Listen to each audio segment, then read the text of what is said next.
ভালুকায় ভুয়া এনএসআই সদস্য আটক। রবিউল আওয়াল ময়মনসিংহ প্রতিনিধির পাঠানো তথ্য ভিডিও নিয়ে সাদের ফিন ভাবনার প্রতিবেদনে দেখুন বিস্তারিত। ময়মনসিংহের ভালুকায় জাতীয় নিরাপত্তা সংস্থা এনএসআই এর গোপন তথ্যের ভিত্তিতে বিশেষ অভিযান পরিচালনা করে ভুয়া এনএসআই সদস্যকে আটক করেছে পুলিশ।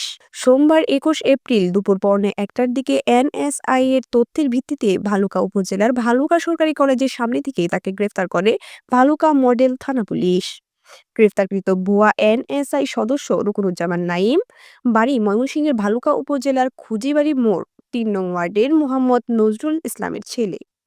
জেলা এনএসআই কার্যালয় সূত্রে জানা গেছে, আব্দুল আল মামুন নামে এক ব্যক্তি ভালুকায় অবস্থিত গ্রিজ টেক্সটাইলের নামে একটি প্রতিষ্ঠানে চাকরি করতেন।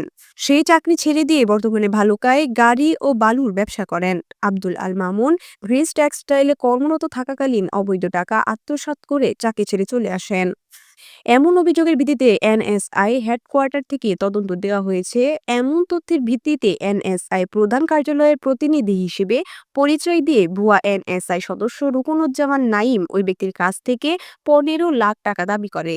পরবর্তীতে ভুয়া এনএসআই সদস্য ও ভুক্তভোগী ব্যক্তি উভয়ই ৫ লাখ টাকার চেক দিয়ে বিষয়টি মীমাংসা করার জন্য ভালুকা সরকারি কলেজের সামনে অবস্থান করার সময় জেলা এনএসআই এর গোপন তথ্যের ভিত্তিতে বিশেষ অভিযান পরিচালনা করে ভালুকা মডেল থানা পুলিশ রুকনুজ্জামানকে গ্রেফতার করে। এ সময় তার কাছ থেকে ভুয়া চিঠি সহ বিভিন্ন কাগজপত্র উদ্ধার করা হয়।